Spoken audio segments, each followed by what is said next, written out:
Hello, my friend. Today I will tell you another long-forgotten legend. Close your eyes and let the magic transport you to Middle-earth. Our journey begins. In the hush of twilight, when the stars begin to blink into being and the world holds its breath between day and night, the land of Middle-earth remembers. Though many ages have passed, and the name of Morgoth is spoken only in whispers, or forgotten entirely in the hearts of men, the shadow of his evil lingers still, like cold smoke curling through forgotten ruins. Far to the north, beyond the empty lands of Eriador and past the great spine of the misty mountains, lies a place few dare to tread, Forodwaith, the northern waste.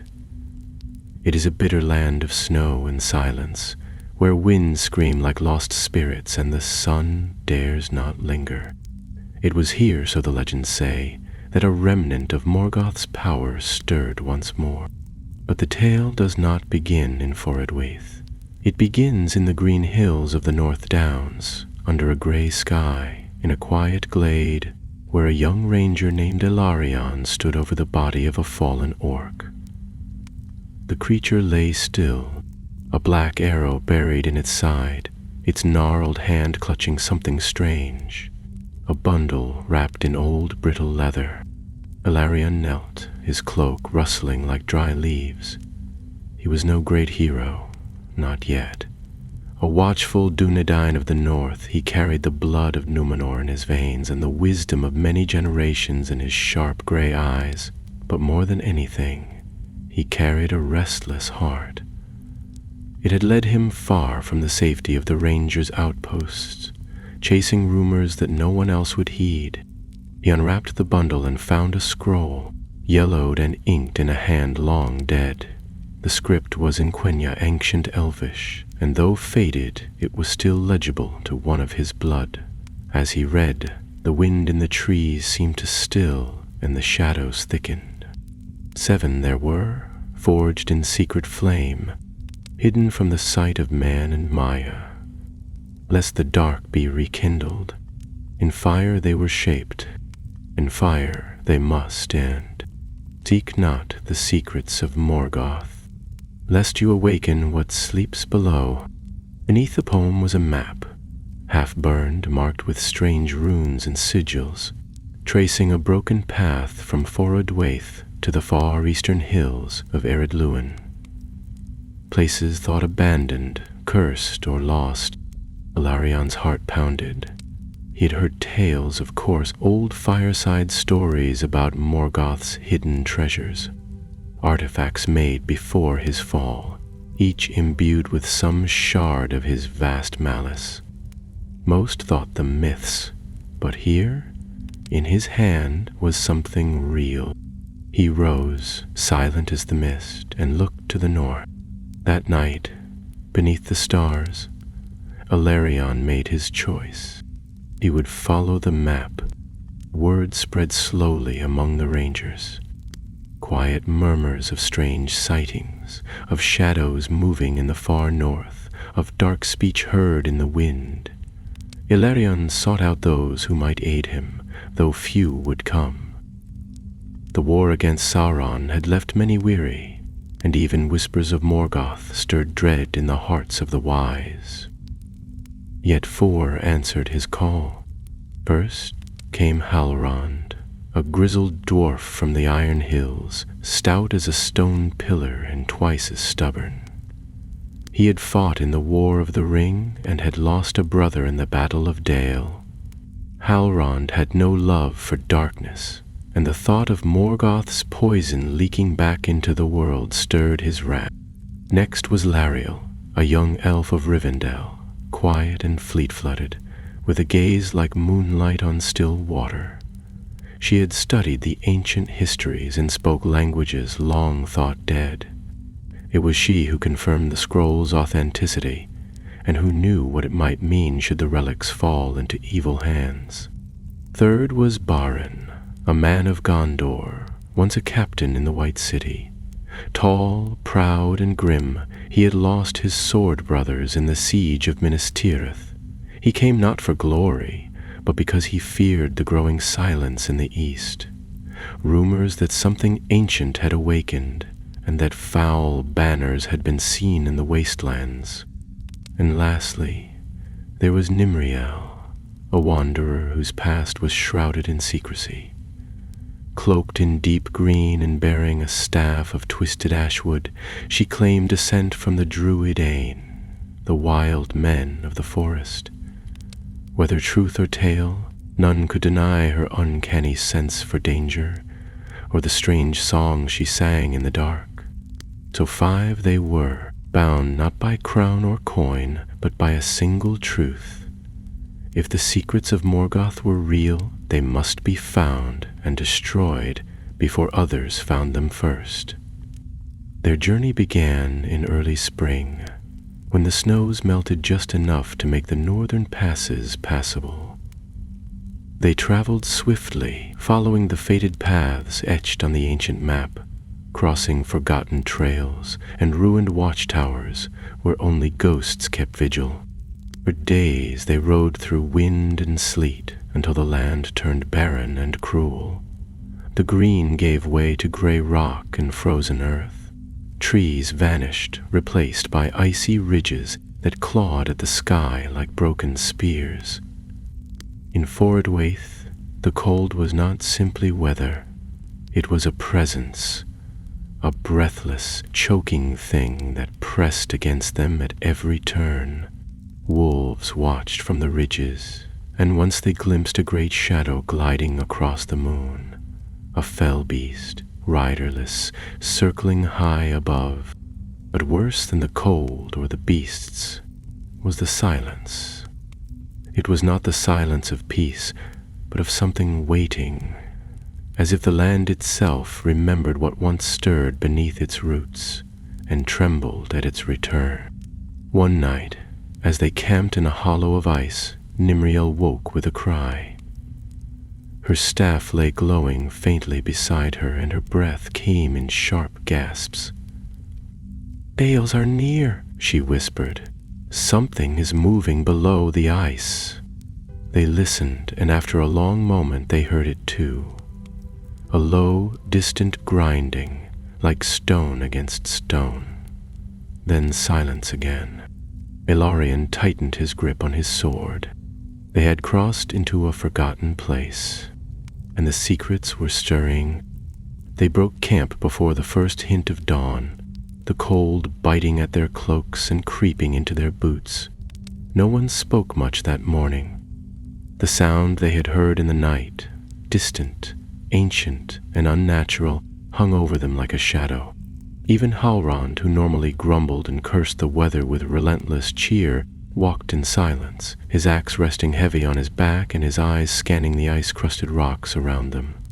The trail ahead was little more than a faded scar winding through the frost-bitten hills, leading ever northward. There were no trees, no signs of life, save the thin circling of a carrion bird far overhead. Once they passed the broken remains of an old stone marker, half buried in snow, etched with runes none but Lariel could read. She traced the lines with a gloved finger and frowned. "It's a warning," she said quietly. "It says, 'Here lies the path to the frozen gate. Turn back, all who value light.'" Baron gave a snort, pulling his cloak tighter around him. "Just the sort of thing you'd carve if you didn't want someone following you," he muttered. Elarion didn't reply. His hand rested near the hilt of his sword, and his thoughts were fixed on the map tucked safely in the leather pouch at his belt. One of the marks, no larger than a thumbprint, lay near this region. It was shaped like a jagged eye, drawn in faded red ink. Beneath it, a single word was written, Carn Dum. The name rang like a distant bell in his mind. He had read it once, in the writings kept by the rangers. Carnderbum, once a fortress of the Witch King in the elder days, now nothing but ruins buried under centuries of snow and silence. And yet, if the scroll was true, one of Morgoth's secrets had been hidden there.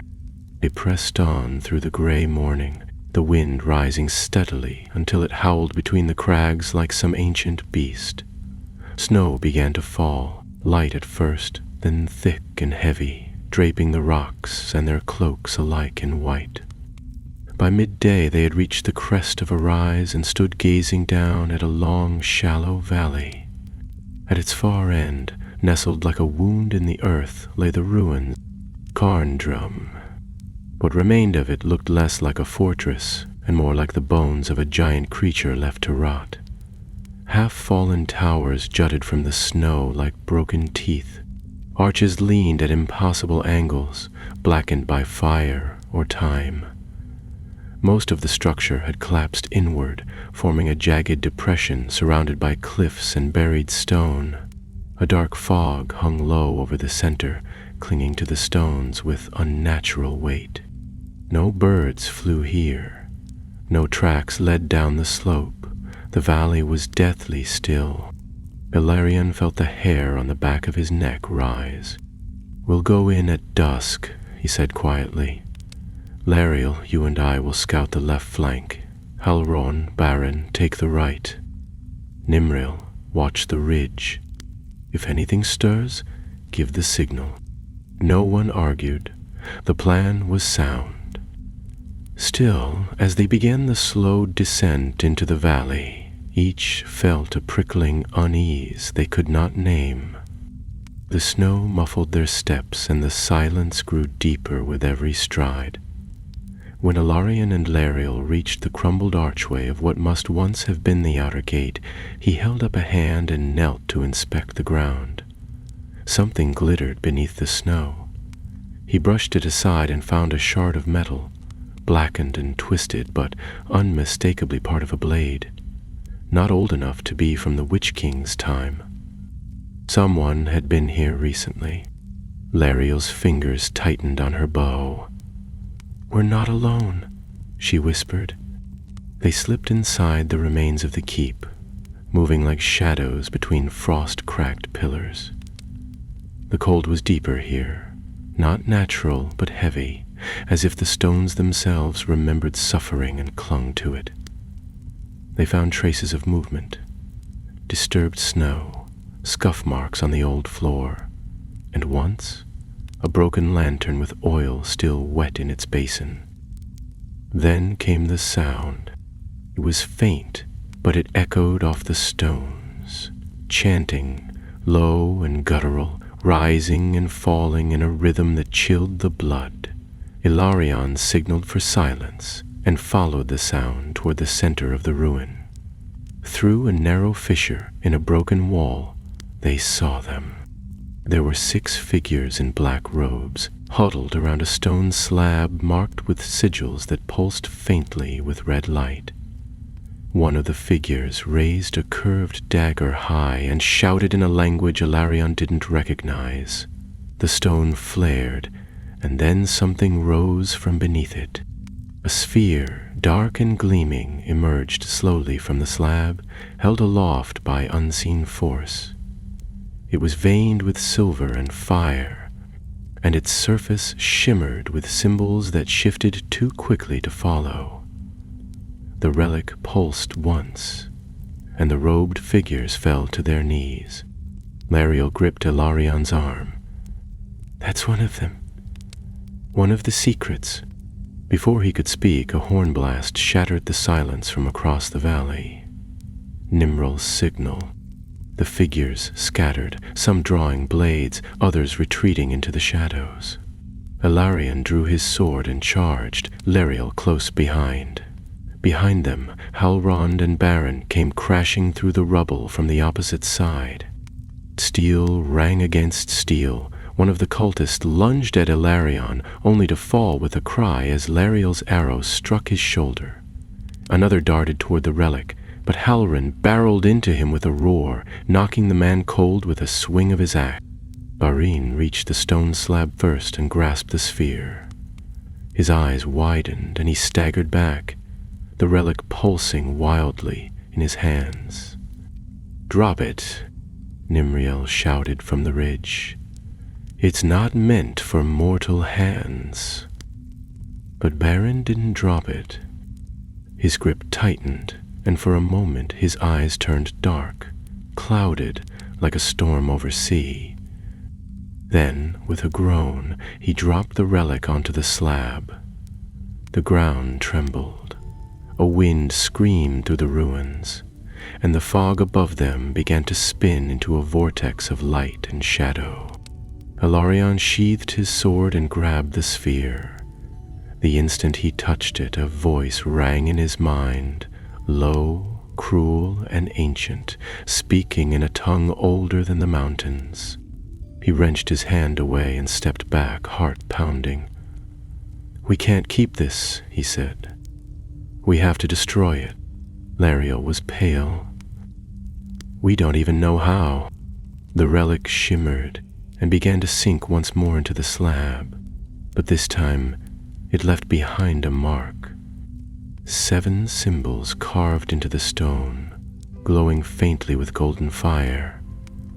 A map of sorts, perhaps pointing to the other 6. They stood in silence, breathing hard, surrounded by broken stone and the fallen bodies of their enemies. Snow fell again, gently this time, blanketing the ruin in white. The sphere was gone, buried once more beneath the earth. Ilarion looked at his companions. "One is found," he said. 6 remain.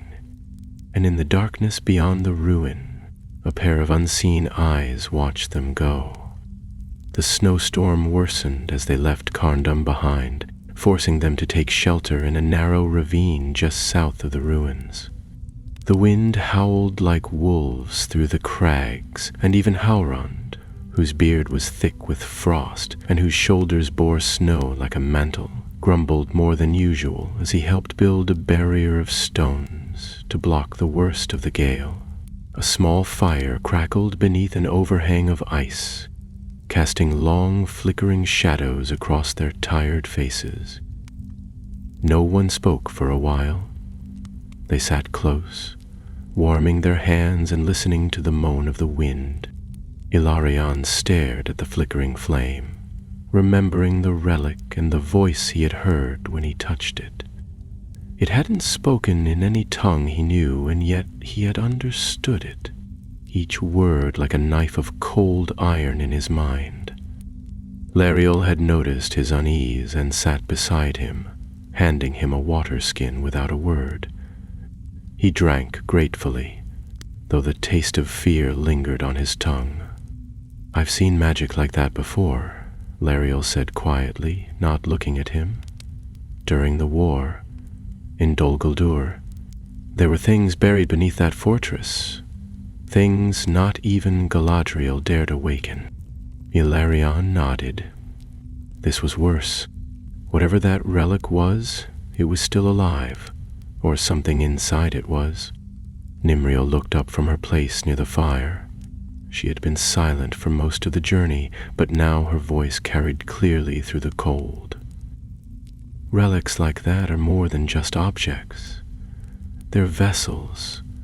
Morgoth poured his hatred into them, gave them shape and form. They were never meant to be used. They were made to last, to endure.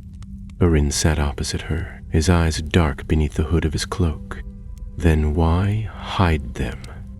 Because even Morgoth feared them, Nimriel said, or feared what they might become without his will to guide them. So he buried them, one in each corner of the world, guarded by ruin and forgotten by time, until now. There, they fell silent again. The fire hissed as snow melted on the stones around it. Outside, the wind shrieked against the rocks like some wounded beast hunting for a way in. Ilarion unrolled the old map once more and studied it by firelight. The mark of Carndrum had faded slightly, as if the map itself knew the relic there had been disturbed. But now the next symbol, etched like a coiled serpent, seemed brighter. Lariel leaned over his shoulder. That somewhere east. Erd Mithrin, perhaps? The Grey Mountains? Halrond frowned. That's dragon country, bad footing and worse company. Then we'll tread lightly, Ilarion said. If the relics are truly waking, we don't have time to hesitate. They waited 2 days before the storm passed. When the wind finally stilled and the clouds broke to reveal a pale sun, they broke camp and continued east, weaving through icy valleys and climbing steep ridges that no map could have properly charted. The land here was wild and cruel, untouched by roads or reason, and their only guide was the shape of the mountains on the old parchment. On the 4th day, they crossed an ancient bridge of black stone that arched over a frozen river. It was wide enough for 2 carts and strong enough to have survived the ruin of kingdoms, though no one could guess who had built it. The stones were smooth and bare, but Nimarail stopped in the middle and pointed to the underside of the arch. Strange markings had been carved there, thin, angular symbols that shimmered faintly in the shadowed light. No one could read them, not even Lariel. "That's not Elvish," she said with a frown. "Not Dwarvish either. It's old," Nimrail replied, "older than either. We should move quickly." They did, crossing without further delay, though each of them glanced back once over their shoulders, as if expecting the bridge to vanish the moment they left it behind. The land slowly changed as they pressed eastward. The snow thinned, and jagged hills of dark stone rose like broken teeth from the earth. Great rifts and canyons split the ground in places, forcing them to detour for hours just to find a safe crossing. Birds began to reappear, ravens and hawks mostly, circling far above, but they brought little comfort.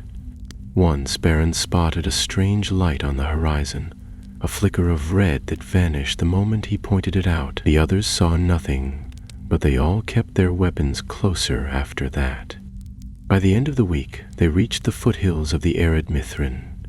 The gray mountains loomed ahead, tall and sharp-edged, their peaks veiled in low clouds.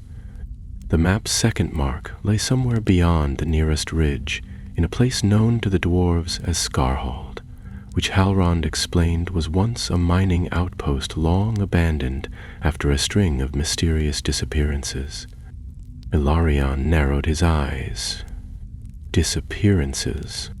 "Aye," Halrond muttered. "Miners went in, never came out. No bodies, no signs of cave-ins, just gone. My kin sealed the tunnels and left the place to the mountain." "Sounds promising," Baron said dryly. They reached the outer rim of Skarhald that evening, a ring of broken stones surrounding a wide black entrance that yawned like the mouth of a beast. The stones bore the mark of Khazad work, straight lines, strong pillars, the craftsmanship of a people who built for ages, not years. But time, and something darker, had eroded the pride from these halls. Inside, the air was still and cold, thick with the scent of old stone and dust. Their lanterns cast long, thin beams as they crept forward, boots echoing faintly on the floor. Ilarion led, sword drawn, eyes flicking from shadow to shadow. Deeper they went, past old mining carts and rusted chains, through chambers hollowed from the mountain's bones. At last they reached a wide chamber, circular, with a dais at its center. Something rested atop it, the second relic. This one was different from the first. Not a sphere, but a helm, black and burnished, with cruel ridges and eye slits that seemed to stare back at them. It pulsed faintly, as if breathing. Lariel stepped forward, but Nimril caught her arm. "Don't touch it," she warned. "Not yet." Halron's voice was hushed. "There's something wrong with this place. Can't you feel it?" They could. The air was too still, the silence too deep.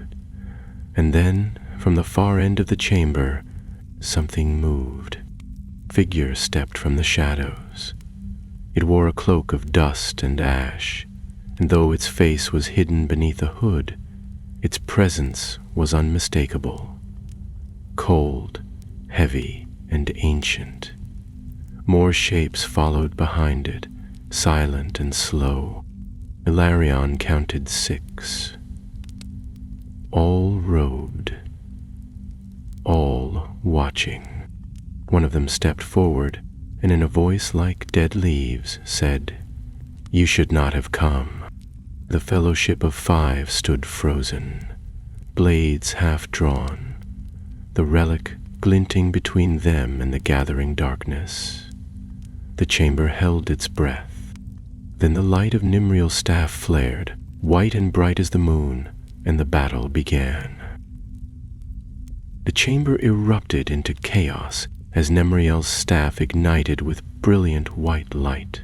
It spilled across the stone floor in a rush, casting sharp shadows of the hooded figures onto the walls and revealing their faces, or what remained of them. These were no ordinary men. Their skin was cracked like dry earth, their eyes sunken and hollow, and their mouths bore the black marks of ancient curses. He rushed forward with his blade drawn, meeting the first of them with a swift strike that sent the creature staggering backward. Its cloak flared as it fell, revealing bone where flesh should have been. Barin followed, his sword flashing as he parried a blow and answered with a strike to the figure's chest. The creature gave no cry, only faltered as though struck by a wind, then lunged again with a curved blade. Lariel loosed arrows into the darkness, each one finding its mark, though the hooded ones did not fall easily. They moved as if guided by something beyond themselves, relentless and silent, their weapons crackling faintly with dark energy. Halron charged in with a roar, swinging his axe in wide arcs that forced 2 of the foes back. One of them raised a hand toward him, and a sickly green flame burst from its palm. It struck Halron in the chest, knocking him against a column. He groaned and pushed himself to his feet, his beard smoldering at the edges, but his eyes were blazing with fury. In the center of it all, the black helm remained untouched atop the dais, gleaming like oil beneath the lantern light. Ilarion fought his way toward it, cutting through one of the robed creatures with a swift strike that severed its arm at the shoulder. The thing hissed, fell, and did not rise again. Suddenly Nimriel cried out. One of the hooded ones had broken through and reached her, its blade grazing her side, before she raised her staff and struck it with a flash of white fire. The creature crumpled, smoking and still. She leaned on the staff, breathing heavily, and shouted for Ilarion. "It's feeding from them," she said. "The helm, the relic, they are bound to it." Ilarion turned to look. The dark helm was pulsing faster now, its surface rippling as if stirred by breath. The creatures faltered each time one of them was struck, as though something greater were weakening. He understood in that moment. They were guardians, perhaps once men, now twisted by the relic's power into living extensions of its will. He turned and shouted to the others, "Destroy it! We have to destroy the helm." But even as he said it, he doubted the simplicity of the command. They didn't know how. Last time, the relic had sunk into the stone on its own, as if hiding again. This one showed no such intention. It simply waited. Lariel reached the dais first. She hesitated only a second before pulling a vial of oil from her pack and dousing the helm. Then, without pausing, she set it alight with a torch. The flames caught quickly, burning hot and white, and the helm gave a high-pitched whine, not unlike the shriek of a Nazgul. All around them, the remaining hooded figures staggered, dropping their weapons as if struck by an unseen blow. Halron seized the chance and struck one down with a blow that shattered its skull. Barin, breathing hard, slashed at another, sending it tumbling into the shadows. As the flames engulfed the relic, the light from Nimrael's staff pulsed once, and a gust of wind swept through the chamber. Then all was still. The robed figures lay motionless. The fire on the helm burned low, but the metal beneath it had changed. No longer dark and pulsing, but dulled, pitted, and inert. Ilarion approached cautiously and nudged it with his sword. It did not react. Whatever evil had lived within it was gone. They stood in silence for a long moment, listening. There was no sound but the crackle of fire and the distant drip of water deep within the mines.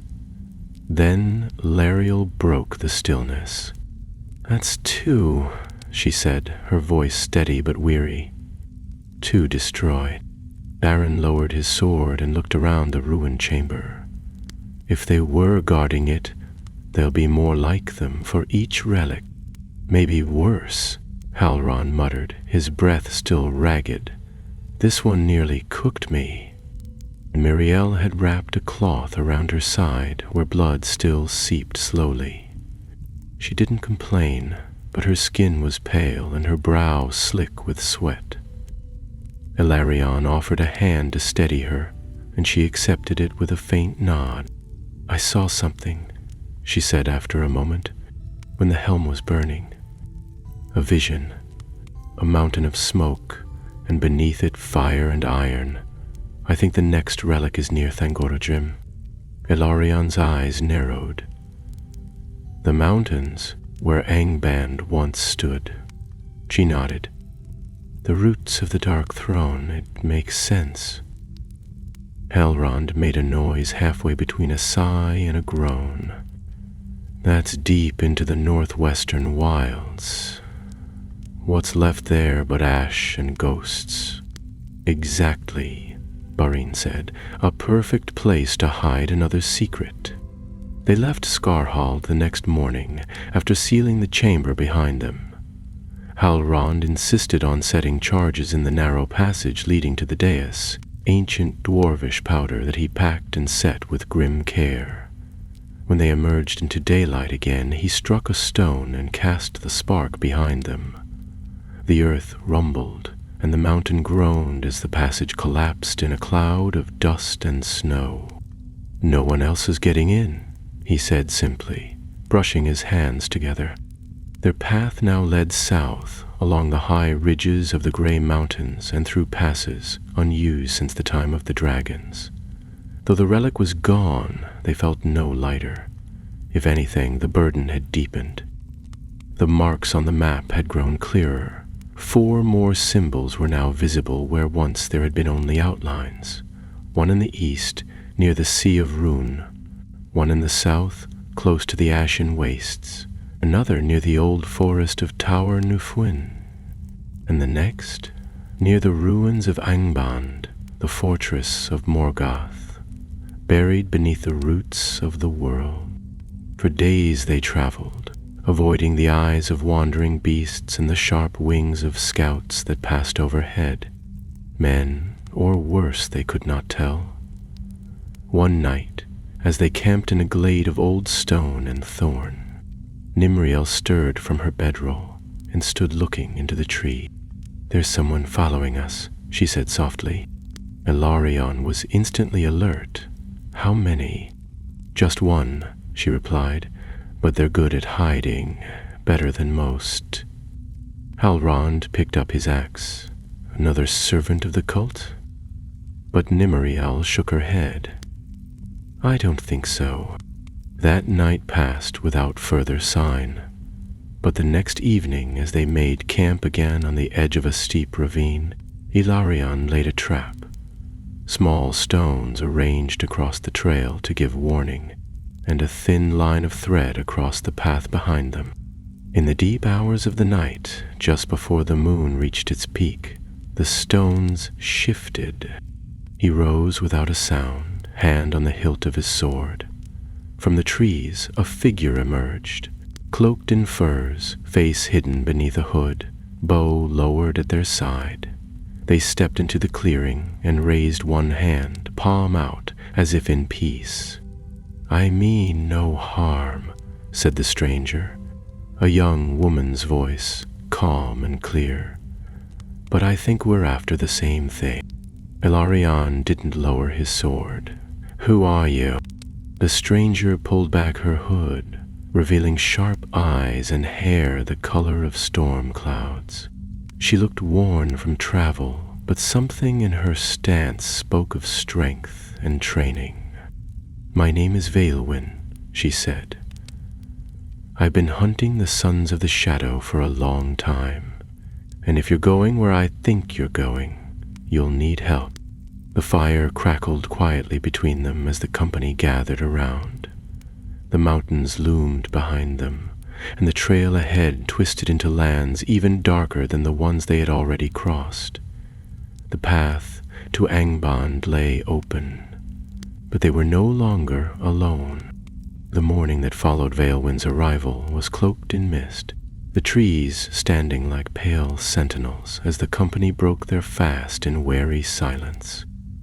Though the stranger had spoken with calm purpose, none of them had yet decided to trust her. She moved easily among them, unafraid, sharing a portion of dried meat from her own pack, and tending her horse with practiced care. Nimriel watched her closely, while Halrond, never one to hide his suspicions, grumbled loudly about spies and timing too neat to be coincidence. Ilarion had listened to Vaelwyn's tale beneath the trees the night before. She claimed to have been a scout in the service of Thranduil's halls long ago, before turning her blade toward the pursuit of darker foes. For years she had tracked the movements of the Sons of the Shadow, that same cult whose robed members had guarded the relics at Carndrum and Skarhold. According to her, they were growing bolder, gathering in small, hidden circles, speaking Morgoth's name where once none dared whisper it. What troubled her most was that she believed someone, or something, was uniting them. "They follow no single chieftain, no banner," she had said, her eyes glinting like a blade in torchlight. "But their movements are coordinated. They act with purpose, as if answering a call that none can hear." The others had listened, some with doubt, others with interest, but in the end it was Ilarion who chose to accept her. They had faced darkness twice already, and knew well enough the danger of refusing aid that was freely offered, and so by morning Vaelwyn was counted among their number, riding near the rear of the line and offering no complaint about the silence that surrounded her. Their path led them ever westward now, skirting the edge of the gray mountains and descending into lands scorched long ago by the fires of Morgoth's wrath. Though the world had turned green again in many places, here the hills remained stunted and the trees twisted. The very air smelt faintly of ash, as if the ground still remembered its burning. They passed old cairns and standing stones bearing markings none could read, and once came upon a field where the grass would not grow. Nimriel said little during these days, though often she would stop and listen to the wind, as if it carried a message she alone could understand. By the 5th day, the mountains of Thangorodrim came into view, far off still, but unmistakable in their sharp black silhouettes.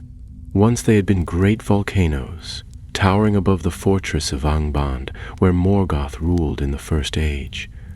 Though the towers had long since crumbled and the fires beneath them were cold, the land had never healed. The air was thin and dry, the sky often veiled by strange high clouds that drifted in unnatural paths. Few dared to travel here, and for good reason. As they entered the foothills, the company slowed their pace. The map showed no path through the broken rocks, only a symbol etched in the shape of a flame, positioned between the roots of two cliffs that twisted like horns toward the sky. Lariel consulted the parchment again and again, her brow furrowed as she tried to make sense of the markings. "We're close," she said at last, looking up at the dark slopes before them. "The third relic is here, somewhere beneath our feet." The entrance revealed itself at dusk, hidden behind a curtain of black stone, where an ancient rock slide had concealed a narrow tunnel. It was Halrond who found it, calling the others with a sharp whistle as he pulled loose a slab of rock and uncovered the passage.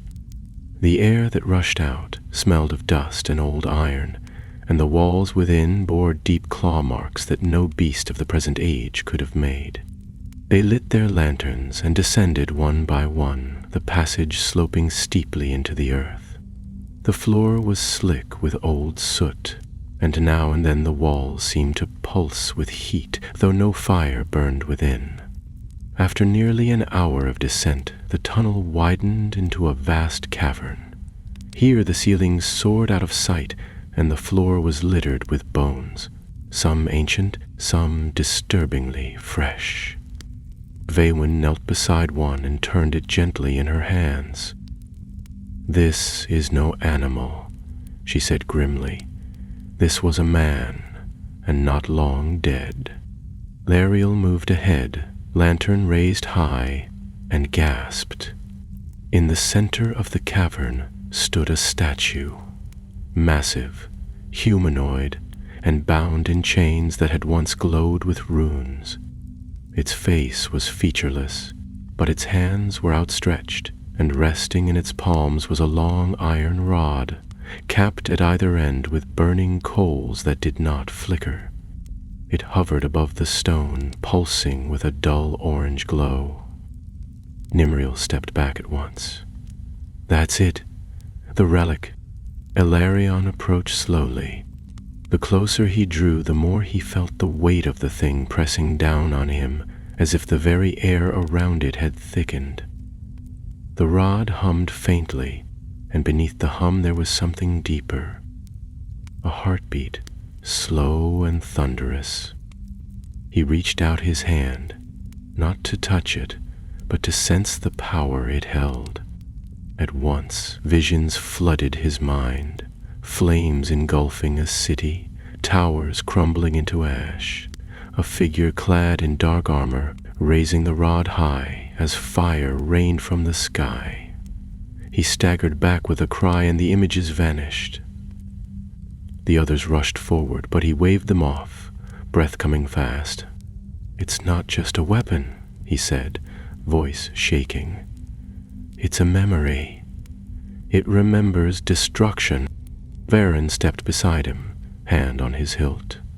"Then we need to make sure it forgets." Before they could act, the shadows around the cavern stirred. From the far walls emerged figures, not robed this time, but armored in rusted mail, their eyes burning like coals in sunken sockets. Wraiths, clad in the remnants of Morgoth's old guard, bound to the relic by oaths long broken. There were dozens. The company formed a circle, weapons drawn as the wraiths began to close in. Nimril raised her staff, and Vaewyn notched an arrow to her bow, eyes fixed on the nearest of their enemies. The first of the wraiths lunged forward, and Halron met it with a mighty blow that shattered its sword. But the creature did not fall. It merely hissed and drew a dagger from its belt. They fought as one, backs to each other, surrounded on all sides.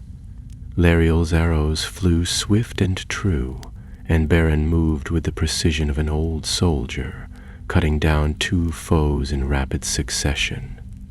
Nimril whispered words in a forgotten tongue, and a ring of light burst outward, driving back several of the attackers. Still more came. Ilarion knew they could not win by strength alone. The relic was the key. He broke from the ring and ran to the statue, avoiding a sword that slashed past his shoulder and barely ducking another strike. He reached the iron rod and seized it with both hands. The moment he touched it, the ground trembled. Fire leapt from the coals at either end, dancing up his arms, and the cavern was filled with the sound of roaring flame. The wraiths screamed. All around him, the enemies faltered, writhing as if in agony. He could not let go. The rod held him fast. But in that moment, he knew what he had to do. Channeling every ounce of will he had, he raised the rod high and brought it down upon the stone floor with all his strength. The impact shattered the rod in two. A wave of fire exploded from the break, rushing outward like a storm. The wraiths vanished, turned to dust in the wind, and the statue cracked from crown to base, splitting down the middle and collapsing into rubble. Ilarion was thrown back, his cloak smoking, and lay stunned as the echoes of the blast faded. When he sat up, the relic was gone. Only scorched stone remained, and in its center the faint outline of a flame, the mark of the third secret now broken. The others helped him to his feet, their faces tired but filled with quiet awe. No one spoke for a long time. They climbed from the cavern just as dawn broke, the sun rising weakly behind the mountains, casting pale gold across the wounded land. They had survived again, but even as they took their first breath of morning air, far behind them, in a place no eye could see, something shifted in the dark. And by the time they reached the eastern edge of the ruined mountains, the sky had turned gray with a promise of rain. The wind swept low across the scorched highlands, carrying with it the scent of earth and smoke, and somewhere far to the north, thunder grumbled like a distant warning. The company rode in silence, their faces drawn and weary. The destruction of the third relic had cost them dearly in strength, and though no wounds had claimed their lives, each of them bore the exhaustion of fire and shadow. They made camp in a hollow shielded by old boulders, where rain collected in shallow pools and the ground softened to dark mud. Halloran had built a fire with stubborn effort and was now tending to it as though he meant to tame the weather itself. Beren sat nearby, his back against a rock, sharpening his blade with slow, even strokes. Nimre lay curled in her cloak, eyes closed but not asleep, while Lariel pored over the map again, her brow knit in concentration. Ilarion had taken the first watch, and though Vaelwyn had offered to share the duty, he had waved her off, needing the solitude. Rain fell lightly, hissing on the stones and soaking the edge of his cloak, but he barely noticed. His thoughts circled endlessly. 3 relics destroyed, but 4 remained. The scroll had offered no details about their nature, only cryptic symbols and a single ominous line. In fire they must end, but fire alone could not undo what they had seen beneath the earth. Each relic had been more than an object. Each had possessed will, memory, and power. And with each one destroyed, the sense of something watching them had grown stronger, not weaker. He glanced toward the sleeping forms of his companions and wondered how long they could continue. There had been no promise of reward in this quest, no crown or treasure, only the knowledge that if they did not act, someone else would, and that someone might be trying to gather the relics, not destroy them. At first light, the rain ceased, and the company resumed their journey east. The land changed gradually, the blackened hills giving way to windswept plains dotted with jagged stones and strange groves of twisted trees. These were the outskirts of the forgotten forest of Tornufune, once a mighty wood in Beleriand, before it had fallen to shadow in the First Age. Though the ages had passed, the taint remained, and the trees here grew dark and close, their branches clawing at the sky like the fingers of the dead. The map pointed them to a place within its heart, a mark shaped like a coiling vine crowned with thorns. Lariel believed it might once have been a temple, built during the days of Morgoth's dominion and left to rot when the tide of war turned against him. No one spoke much as they entered the forest. The light faded quickly beneath the canopy, and the silence was unnerving. Even birds seemed to avoid the woods, and when the wind stirred the leaves, it sounded less like rustling and more like whispers. By midday, the trail narrowed to a crooked path of stone slabs, half buried under moss and roots. They walked now, leading their horses carefully, stepping around the gnarled trunks and watching for movement. Vaelwyn kept to the rear, her bow in hand, eyes ever scanning the trees. Once she paused and lifted a hand, signaling them to stop. She knelt and brushed away a layer of damp leaves to reveal a footprint. Bare, wide, and clawed. "Troll," she said quietly. "And not one of the mountain kind. This one's bred for war." Baron scowled. "Servants of the cult? Possibly," Nimriel murmured. "Or something worse. This forest does not sleep." They continued more cautiously, weapons ready, until the path led them to a clearing choked with vines and thorns. At the center stood the remains of a building, half-collapsed stone walls overtaken by roots, its roof long gone. Within the ruins they could see the outline of a great circular platform, covered in moss and rainwater, and in its center, half submerged in the earth, was a staff. It was tall and slender, shaped from a single length of blackwood, and wrapped in silver bands that shimmered faintly even in the dim light. The top was crowned with a crystal shard, dark as obsidian and sharp as glass. As they approached, the air grew cold. The silence deepened. "That's it," Nimriel said, her voice barely audible. "The fourth." Before they could draw closer, the earth groaned beneath them. From the ground around the platform rose shapes. Figures formed from roots, bones, and the remnants of broken armor. They moved slowly at first, as if waking from a long sleep, their eyes glowing green from hollow sockets. The staff pulsed once. "Form up!" Ilarion shouted, drawing his blade. Halwyn charged the nearest of them, swinging his axe with a roar. The creature fell, but more took its place, pulling themselves from the ground with clawed hands. Barin fought beside him, cutting down another, but even as it fell, it began to pull itself back together. Lariel fired arrow after arrow, but only those aimed at the glowing eyes seemed to slow them. Vaelwyn moved in swift circles, loosing shots and darting behind fallen stones, never staying in one place long enough to be caught. Ilarion reached the platform and climbed onto it, heart pounding. He looked down at the staff, uncertain. The last time he had touched a relic, it had nearly consumed him. But there was no other way. He reached out, bracing himself, and grasped it. At once, darkness rushed into his mind. He saw visions of forests burning, of roots twisting into shapes not meant to grow, of voices whispering beneath the soil. The staff shuddered in his grip, fighting him, but he held on.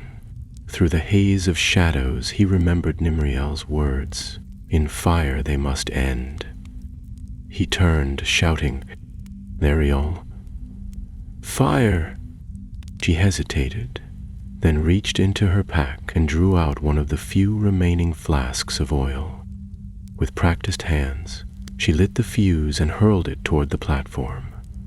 Ilarion plunged the staff into the oil just as it burst into flame. The relic screamed. The sound was not a voice, not truly, but the air itself wailing as the staff burned. The crystal cracked, the silver bands melted, and the figures around the clearing faltered. One by one they crumbled, their limbs turning to ash, their hollow eyes dimming. When the staff at last shattered in Ilarion's hands, the silence returned like a final breath. The forest was still. He stumbled back, smoke curling from his hands. Nimriel caught him and helped him down, her expression unreadable. The others gathered slowly, weapons lowered, their eyes fixed on the scorched stone where the staff had been. "That's 4, Baron said, his voice hoarse. Lariel was already studying the map again, and when she spoke, it was with quiet certainty. "The next lies near the Sea of Rune.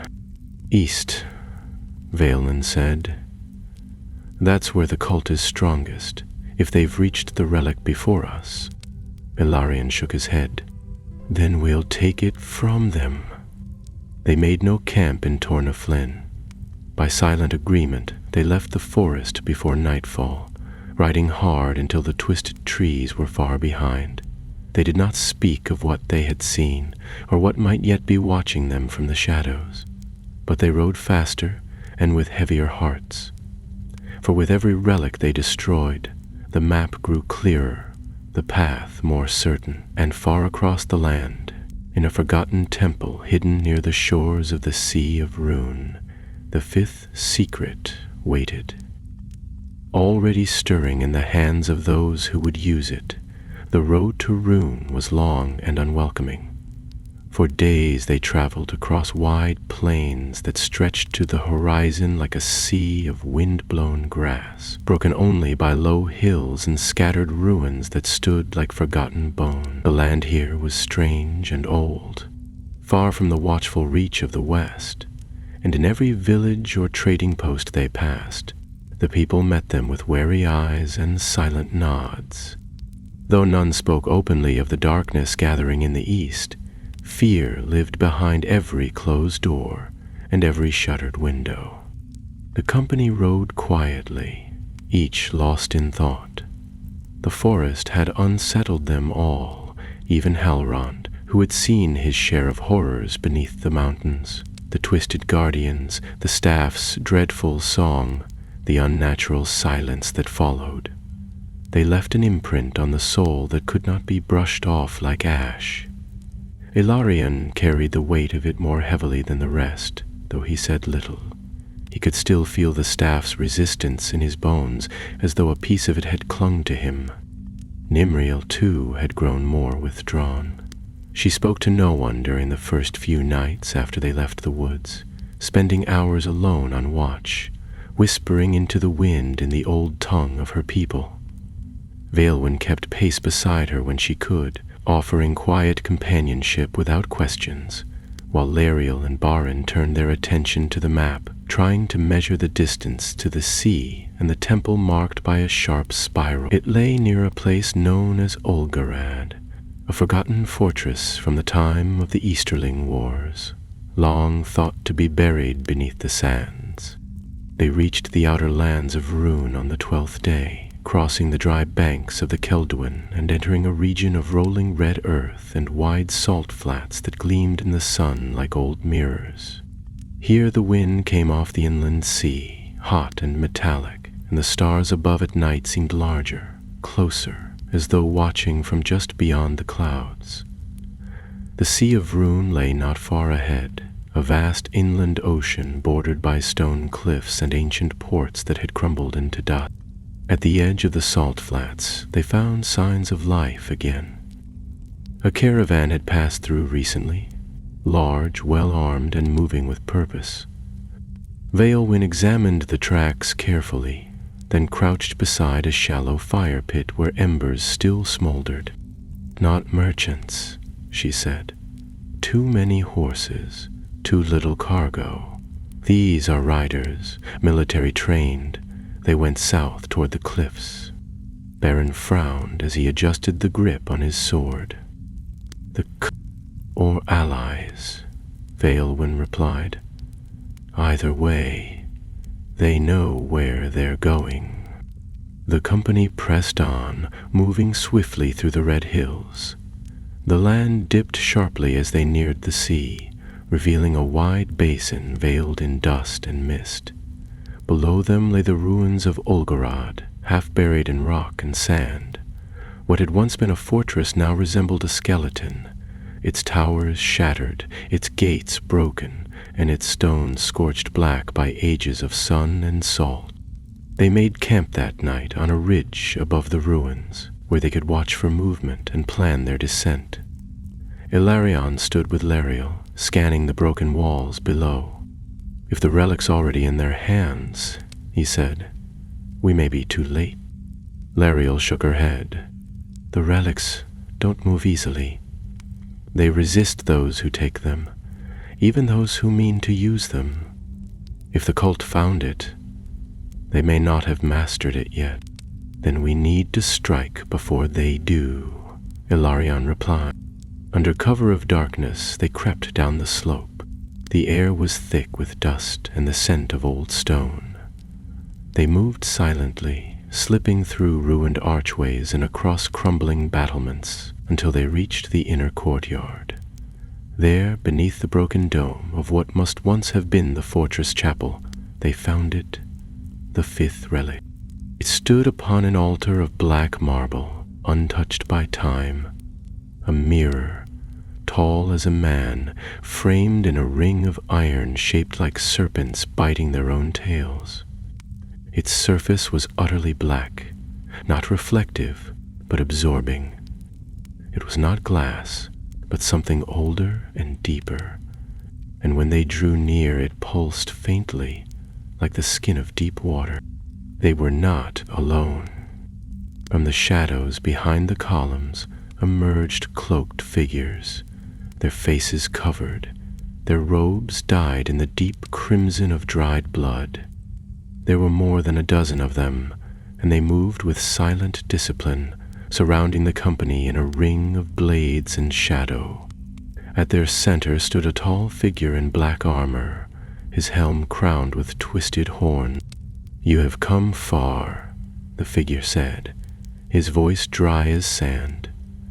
"But this secret is not for you." Ilarion stepped forward, blade in hand. "That mirror doesn't belong to you, or to anyone. It belongs to the one who first shaped it," the figure replied, "and soon it will be his again."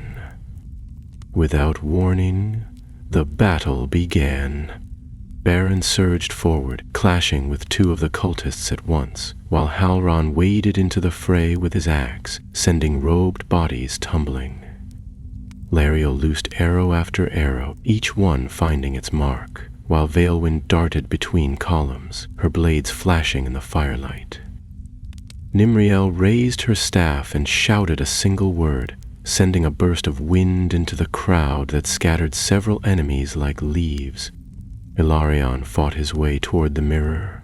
The armored leader met him at the altar, their swords clashing in a storm of sparks. The man moved with inhuman speed, his strength unnatural. Their blades locked, and the cultist leaned close. "You do not know what you carry," he hissed. "You think you can destroy these relics, but each one returns a piece to him. Piece by piece, he gathers himself again." Ilarion shoved him back and slashed low, forcing the man to retreat. "Then we'll destroy him too," he growled. With a burst of strength, he spun past the man and drove his sword into the base of the altar. The marble cracked, and the mirror shivered. At once, a wave of darkness swept through the chamber, knocking everyone to their knees. The mirror pulsed wildly, its surface boiling with shapes and shadows. Nimriel reached the altar and drew a vial from her cloak. With steady hands, she poured the contents, silver fire, across the mirror's surface. The relic screamed, a deep and terrible sound that seemed to come from the earth itself. The iron frame bent inward. The glass shattered from within, and the darkness exploded outward. When the smoke cleared, the mirror was gone. So were the cultists. Only the armored leader remained, kneeling at the shattered altar, his sword broken. He looked up at Ilarion with something close to hate. "You are fools," he whispered. "You destroy what you do not understand." and when the last is broken, he will rise. Beren stepped forward and struck him down before he could say more. Silence fell across the chamber. Alarion looked down at the ruin and the scorched remains of the mirror. "That's 5, he said. 2 more. Outside, the sun rose over the sea of ruin, casting a golden path across the waves, but the warmth did not reach the ruin. The map now bore 2 glowing marks, one far in the south, beyond the ashen wastes, and one in the west, near the ancient ruins of Thangorodrim. The relics were nearly gone, but Morgoth's shadow was rising. The journey southward was harder than any they had faced before. After leaving the sea of ruin behind, the land turned cruel and strange, the air thick with heat and the skies dim even at noon. The grass thinned into brittle scrub, the trees gave way to stone, and the road vanished beneath a wide, barren plain where nothing moved and the wind smelled faintly of brimstone. This was the edge of the ashen wastes, a scorched and silent region that even the wild... It was said that during the fall of Angband, rivers of fire had poured across these lands, leaving behind charred rock and fields of glass. Few had crossed them in living memory, and those who returned rarely spoke of what they saw. The company rode carefully, their mounts uneasy on the blackened ground and their eyes ever watchful. Lariel had studied the map again and again, but the 6th mark, sketched as a spiral of ash, offered no clue as to what form the relic would take or what guarded it. They had already seen so many kinds of danger, spirits made of root and bone, ancient warriors bound by dark oaths, reflections that devoured memory. Whatever lay ahead, they knew it would not be easier. Halrond rode in grim silence, his face shadowed by soot. He had spoken little since Rune, save to warn about signs in the stone, cracks too deep, shadows too long, sounds that didn't belong.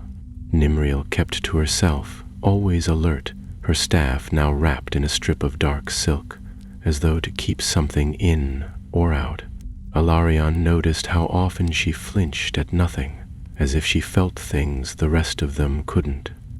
The first sign of change came on the 4th day.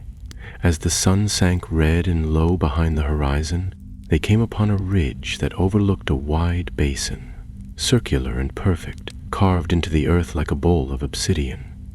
In its center stood a tower, if it could be called that, tall and thin, made not of stone or metal but of some dark glass that shimmered with inner fire.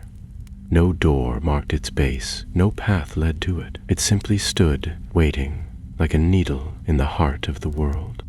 "That's it," said Lariel, her voice tight with awe.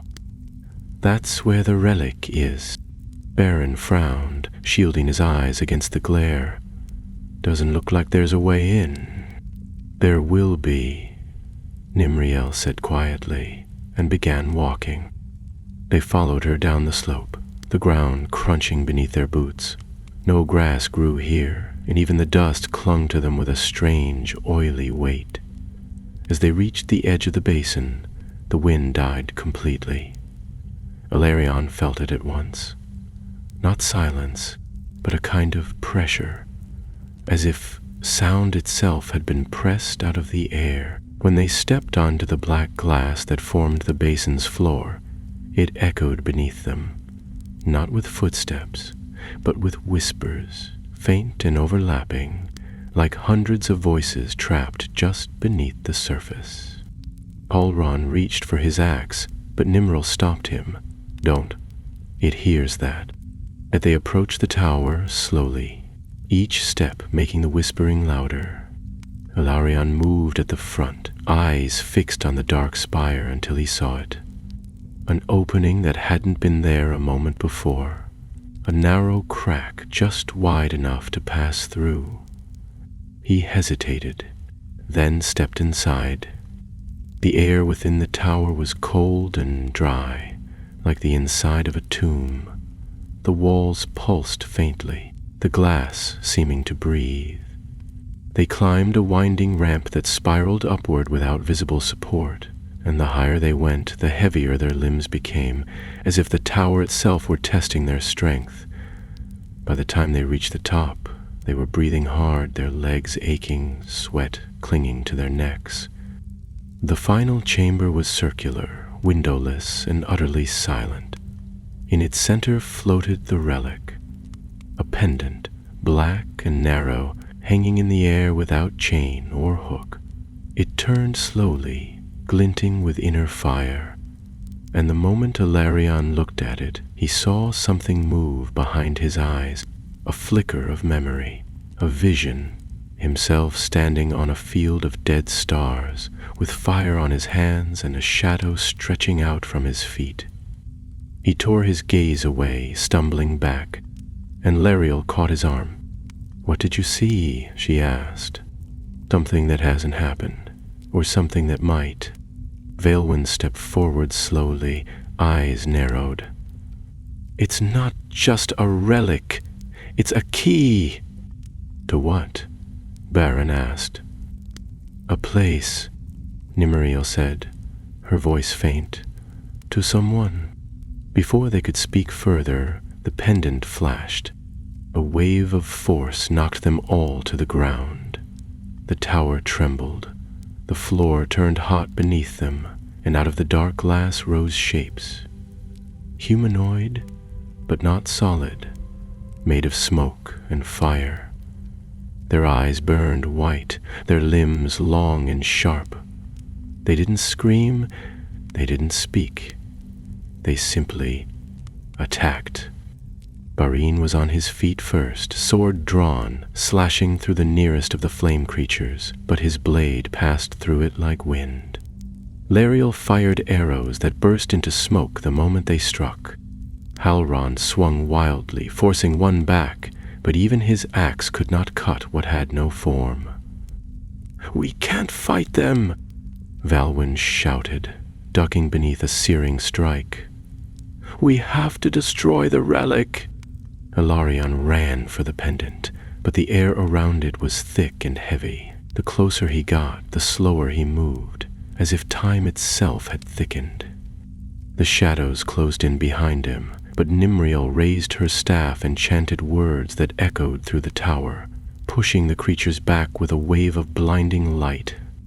Ilarion reached the pendant, wrapped his hand around it, and felt fire pour into his veins.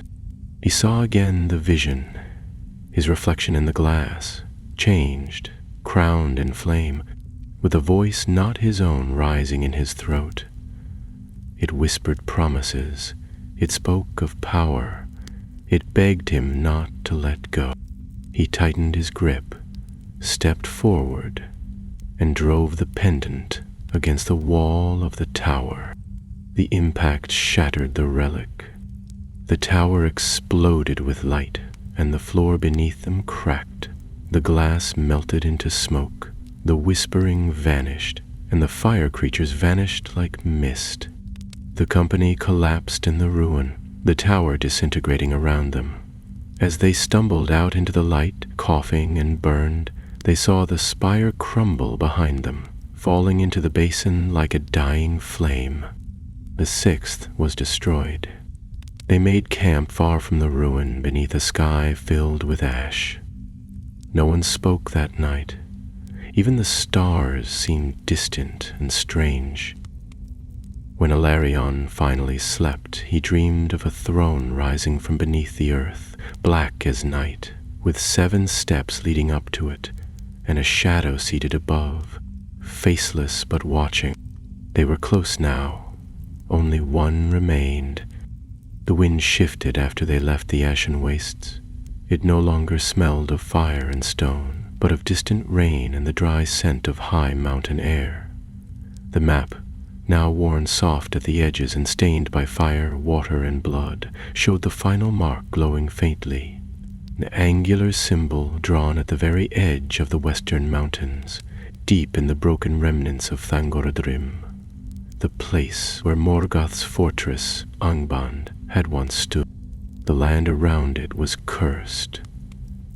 They made their way west through the old borderlands of Beleriand, lands drowned in the cataclysm of the First Age and reshaped by time and ruin. Few paths remained. The rivers had changed their courses, the hills had buckled, and strange lights were sometimes seen at dusk, drifting above the moors like the echoes of ancient war. They passed no towns, no farms, and no villages, only the remnants of battle long past.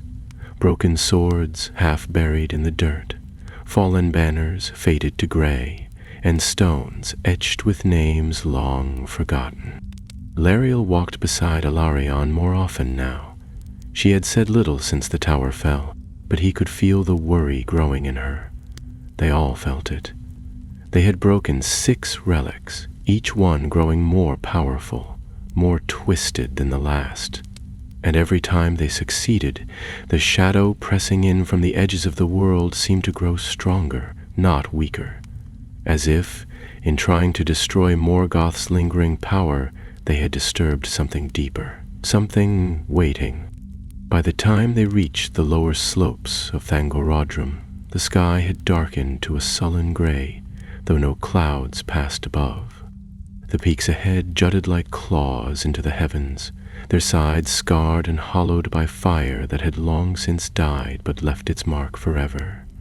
Nimriel stopped on the ridge and stared ahead, her eyes fixed on a black chasm that split the mountain's base.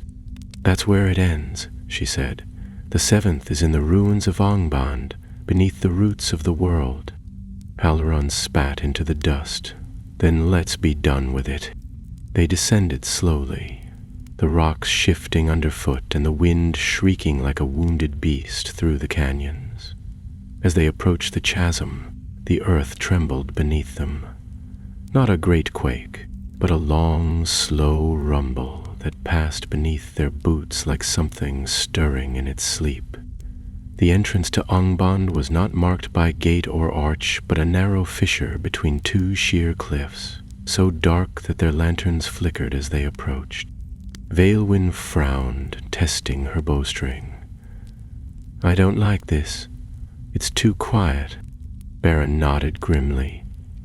"There's no resistance, no cult, no guardians." Ilarion gripped the hilt of his sword. "Because they're already inside." They entered together, lanterns held high, the light glimmering off walls of black stone veined with red. The tunnels sloped downward at a steep angle, the air growing colder with every step. Soon the walls narrowed, pressing in like ribs until the path opened into a wide chamber filled with the wreckage of a battlefield. There were bodies here, dozens of them dressed in the crimson robes of the cult, their faces twisted in terror. Nimriel knelt beside one and touched its chest. "Dead for less than a day, no wounds." "Beer?" Lariel asked quietly. "Worse," Nimriel said. Something reached into them and tore out everything that made them human. In the center of the chamber, surrounded by a circle of scorched stone, stood a dais of obsidian. Upon it rested the final relic. It was a crown. Twisted iron formed its shape, blackened and sharp, with 7 points rising like fangs. In its center glimmered a single jewel, deep red, almost black, pulsing with a slow, steady light. The air around it was thick and heavy, as if the very space it occupied had grown tired of existing. They stared at it, none of them daring to step forward. Nimriel's voice was barely more than a whisper. He put the last of himself into that. Not power, not memory, will. Ilarion took a step forward, then another, his boots echoing softly in the dead chamber. Every part of him screamed to stop, to turn back, but he kept moving until he stood before the crown.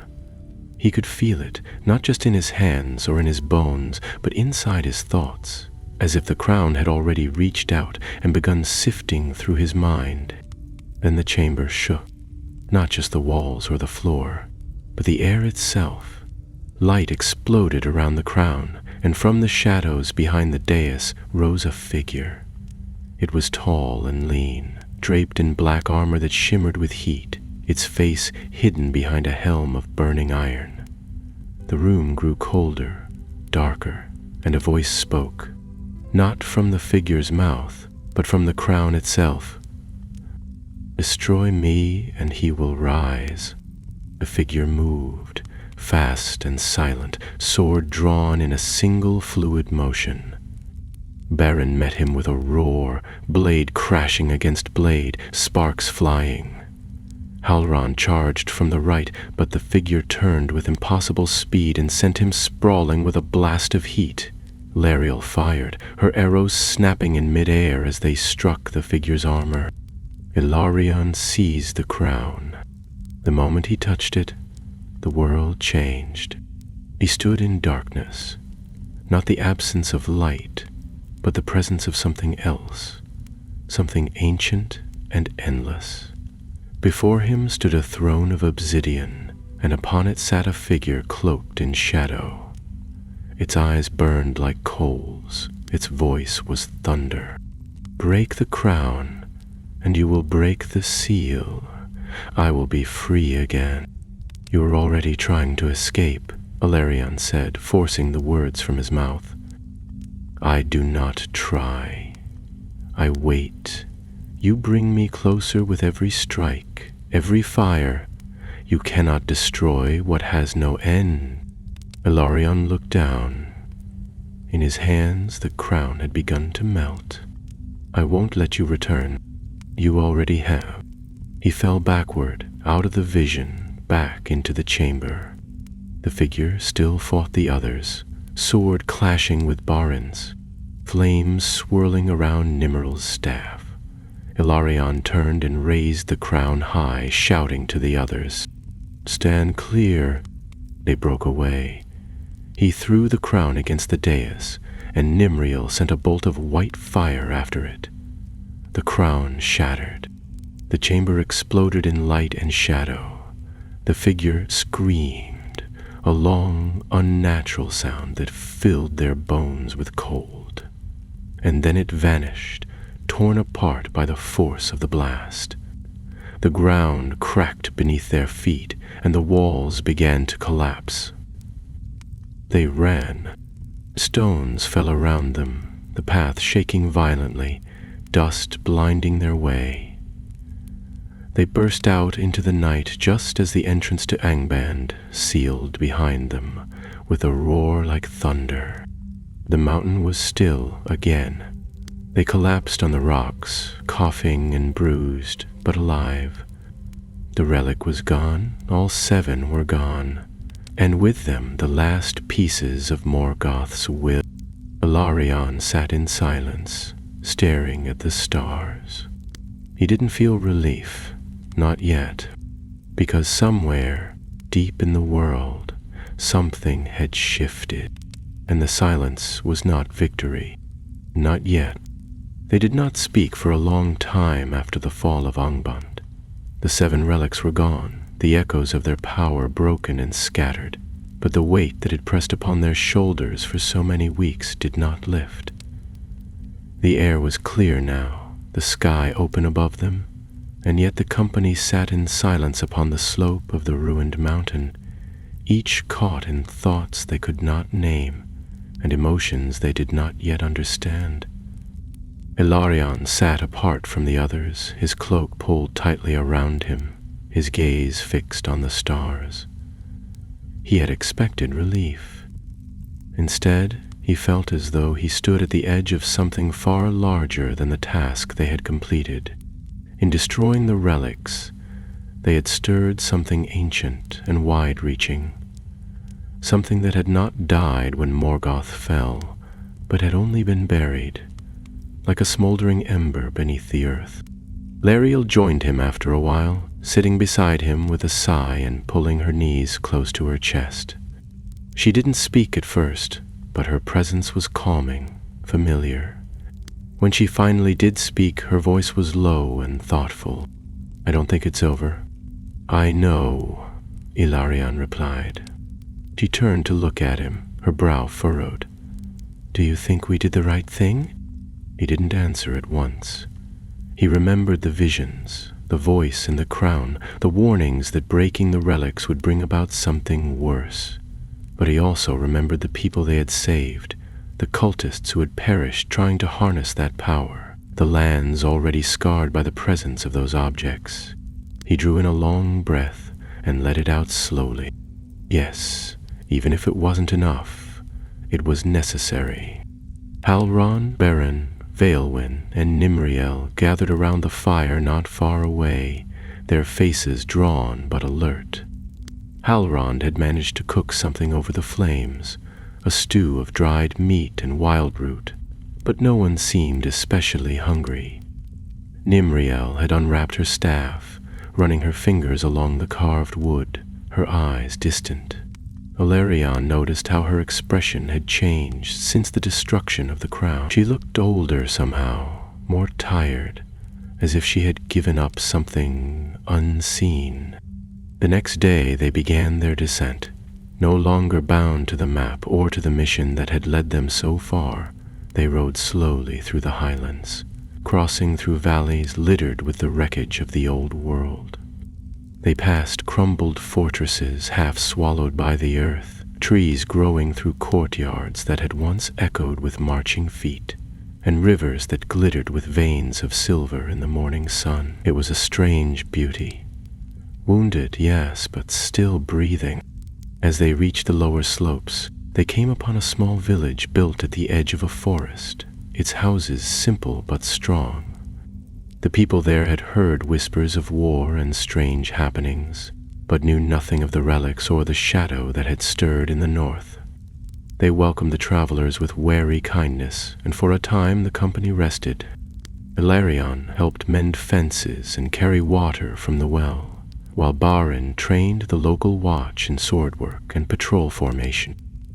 Lariel offered songs from Rivendell in the evenings, her voice bringing a stillness to the gathered families.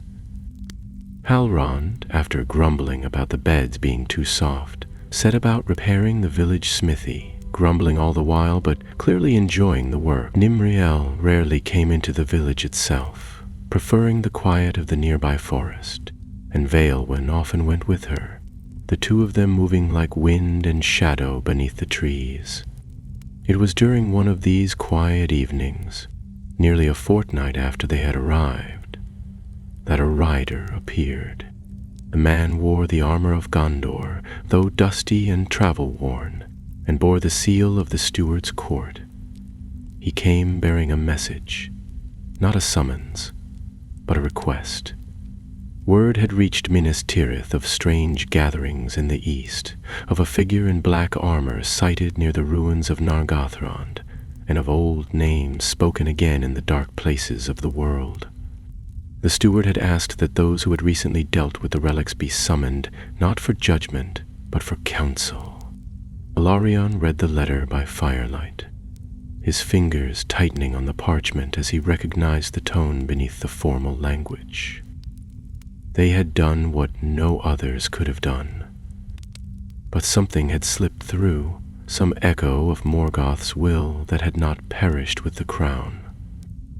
He folded the letter slowly, then looked around the fire at his companions. "I think it's begun." Halrond grunted. "You mean it hasn't ended?" Nimriel nodded. "We were never fighting the relics. They were only the doors. Something else was waiting on the other side." Beren stood, brushing the dust from his coat. "Then we do what we always do. We stand, and we don't let the world fall." The others agreed, not with speeches or ceremony, but with the quiet certainty of those who have already chosen the path ahead. That night they prepared to leave. The villagers, grateful but puzzled, watched them go at dawn, unaware of the battle that had passed so close to their homes, or of the deeper war that now loomed beyond the horizon. As they rode, the wind behind them rose, scattering dust across the road. Ilarion rode at the front, the map, now quiet and dark, tucked away, its purpose fulfilled. But deep in his mind he still heard the echo of that voice, buried within the crown, whispering of thrones and broken seals. They had destroyed 7 secrets, but the greatest one had yet to reveal itself. The journey to Minas Tirith took them more than a month. The path was long, winding through the wide open fields of southern Eriador and across the old roads of Rohan, now quiet in the summer sun. They rode without haste, their pace steady, but the urgency that had once burned in their chests was now something deeper, more focused. The relics were gone, yes, but their destruction had stirred something that could not be unmade with sword or fire. They saw signs of unrest along the way. Villages that should have been lively were quiet and closed, their people fearful of strangers. In some towns, folk had vanished in the night, and no one knew where they had gone. Travelers spoke in hushed tones of dark riders passing across the plains without leaving tracks, and of dreams that left men waking with blood on their hands and no memory of what they'd done. The fear had grown slowly, like smoke before a fire. Something had changed in the land. When the white walls of Minas Tirith finally appeared, rising like a crown from the hill of Mindalluin, it felt both strange and familiar. The city stood as proud as ever, gleaming in the sun, its banners snapping in the breeze. But even here, where once the kings of men ruled with strength and wisdom, a shadow had fallen. Guards watched the gates with hard eyes. The markets were quieter than they should have been, and whispers moved through the streets like cold water through stone. The company dismounted at the 7th gate, where they were greeted by a herald in silver robes. The man bowed deeply, though his eyes lingered on Nemriel's staff and Halloran's axe. He led them up through the tiers of the city, past fountains and statues and halls carved in ancient days. When they reached the Tower of Ecdelion, they were taken not to the throne room but to a smaller chamber, warm with firelight and lined with tall windows that looked east. There they met the steward's emissary, a man named Curdasil, gray-haired and keen-eyed, whose voice was soft but firm. He listened as Ilarion spoke of the relics, of the cult that had pursued them, and of the final battle beneath Thangorodrim. He made no interruptions, asked no foolish questions. When Ilarion finished, he poured wine for each of them, and spoke at last. "There are things stirring in the east," he said. "Not armies, not yet, but old powers waking in places that have not known breath in an age. There are names being spoken again that we had buried. Some say the cult you fought was merely the hand. The arm is still hidden, and the voice behind it, that voice has not yet fallen silent." Baron leaned forward, one hand resting on the table. "Then we find it, and we silence it." Curdasil shook his head. "It may not be so simple, these things. They are not bound to lands or kings. They cling to memory, to fear, to old wounds left untended. You destroyed the relics, yes, but in doing so you've drawn its gaze. Whatever lies at the heart of this darkness now knows your names." Ilarion felt the truth of that in his bones. He had felt it ever since the moment the crown shattered. The sense of being watched, not with eyes, but with purpose. He had dreamed each night of black towers rising from the sea, of the ground splitting open beneath cities, and of a shape in the smoke that always seemed just out of reach. Later that evening they were given rooms in the citadel and a place to rest. Servants brought hot food and clean clothes, and the halls of the tower were quiet, filled only with the soft echoes of their footsteps. Larion stood at the window of her room, watching the stars over the Pelennor fields, while Halloran, uncomfortable in so much stone and order, spent his time sharpening blades and muttering about dwarven hallways. Vaelwyn vanished into the city, saying only that she needed the night air, and Beren walked the battlements until dawn, speaking to no one. Ilarion found Nimriel seated in one of the tower's gardens, her eyes closed, her hand resting on her staff as though it were a part of her. He sat beside her, the scent of jasmine and rosemary drifting in from the hedges. "I saw it again," she said after a moment. "The throne, the shadow, but this time it moved." "What do you mean?" "It stood up," she whispered, "and when it walked, the stars vanished." Ilarion didn't know what to say to that. He didn't think it was a vision meant for interpretation, not now. It was a warning, or perhaps a promise. The next morning, Curtisil summoned them again, not to speak, but to show them something. He led them down into the lower halls of the citadel, through a series of vaults guarded by white-robed sentinels, until they reached a door sealed with ancient sigils. Inside was a chamber lined with stone shelves, filled with scrolls, books, and objects wrapped in silk and shadow. At the far end, beneath a sheet of glass, lay a single page, blackened at the edges, the ink so faded it was almost unreadable. Lariel bent over it, her breath catching. This is Númenórean script. "And what does it say?" Ilarion asked. She translated slowly, carefully, the words forming like frost on glass. "Rim the seven have broken, and the light of the forge is snuffed. Then shall the heir of the unseen flame rise, not from the west, but from the silence of the forgotten ones.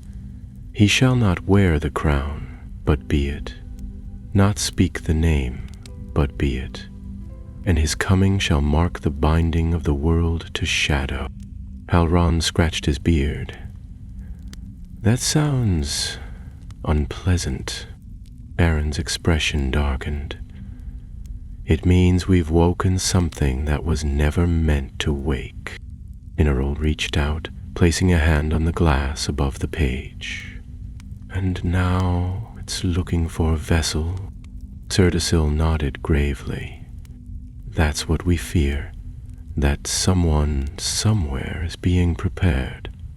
A host, shaped by old power, drawn by the emptiness you've left behind." Ilarion felt a chill run down his spine. The relics had been shards of Morgoth's will, but now they were gone. If the will remained, it needed a body. "What can we do?" Cerdaisil met his gaze. "Find him, before the shadow does." Outside, the bells of Minas Tirith rang high and clear, but in the east the sky had begun to darken. The war was not over. It had only just begun. They left Minas Tirith before the sun rose, the streets still quiet beneath the pale light of the stars. There had been no formal farewell, no ceremony to mark their departure, only a nod from Cerdaisil and a final word of warning. The heir may not know what he is, not yet, but if the shadow finds him first, he hadn't needed to finish the sentence. The weight of what it would mean hung in the silence between them. They traveled north first, following whispers and rumors, chasing fragments of news like breadcrumbs scattered across the wilderness. In the borderlands of Anorion, they heard tales of a boy who spoke to shadows and could name men who had died 100 years before.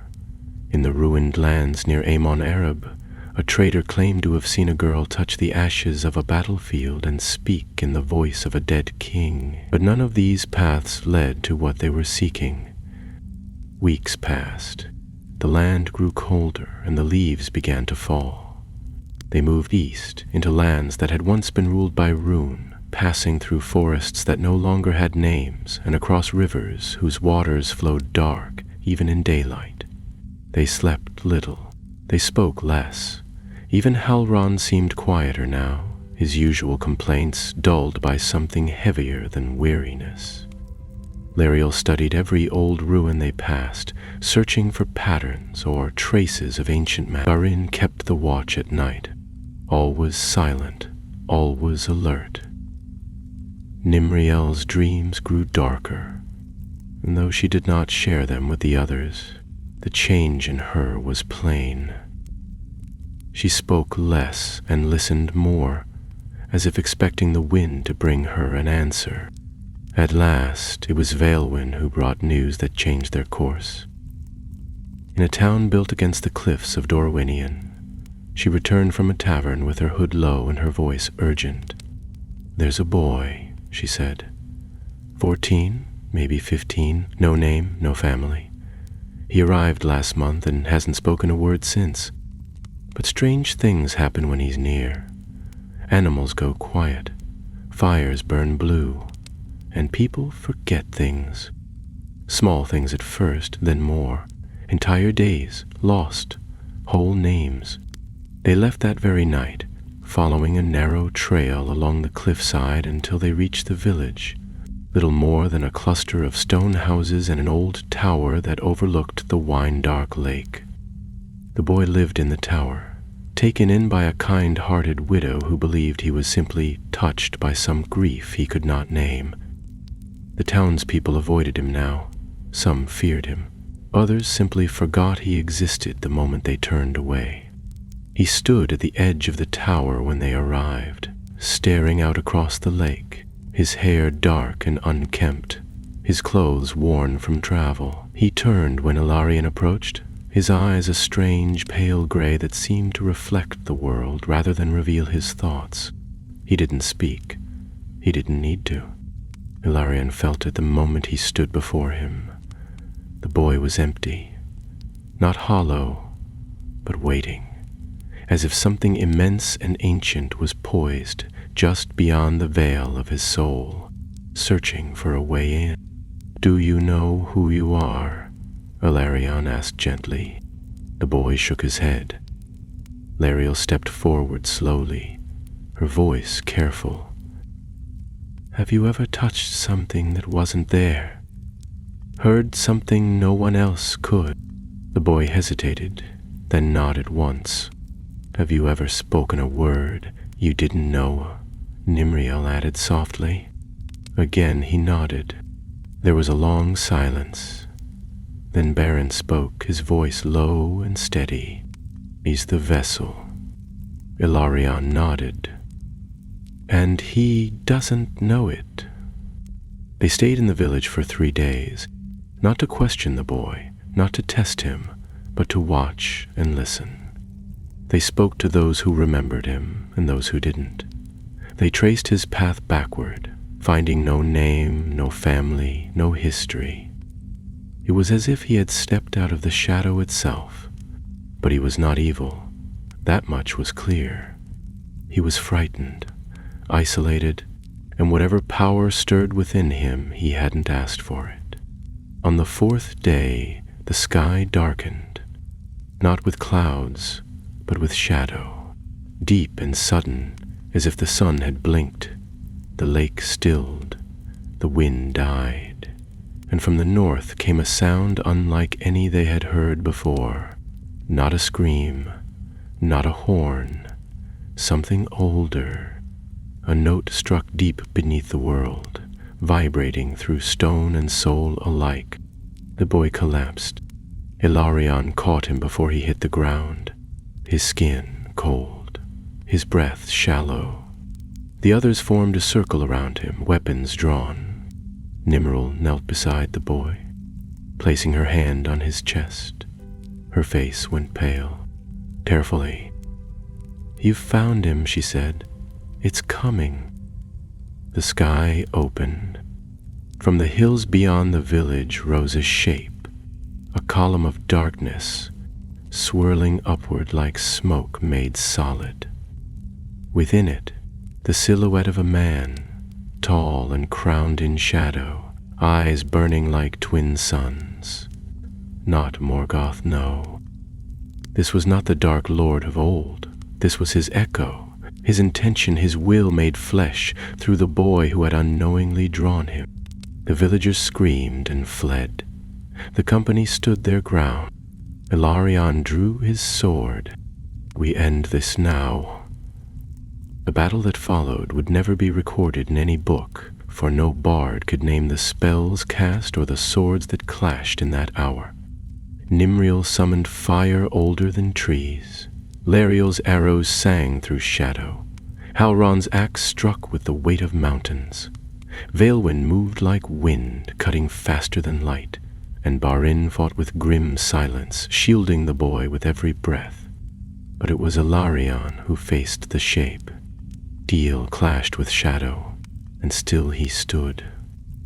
He was no king, no wizard, no chosen heir, but he had walked into the dark and come back again. He had broken the relics and refused their power, and when the shadows spoke, offering him strength and victory and the end of all fear, he answered with a single strike of flame, cutting through the darkness with light, drawn not from the relics, but from something older still. "Hope!" the shadow screamed. The boy awoke, and Morgoth's echo shattered. When the light returned, the shape was gone. The boy wept, not from pain, but from release. The company stood, battered and bruised, around him. Nimril placed a hand on his shoulder, her voice steady. "It's over." And it was. The darkness did not rise again. The boy, whose name was never spoken, stayed behind with the widow who had once taken him in, and over time he became a quiet healer, a watcher of stars, a keeper of forgotten things. Ilarion and the others returned west, not as heroes, but as guardians, carrying not relics but stories. They would not be remembered in songs or carved into stone, but in the quiet corners of Middle-earth, peace returned. And in the deep places, the shadows slept again, for now.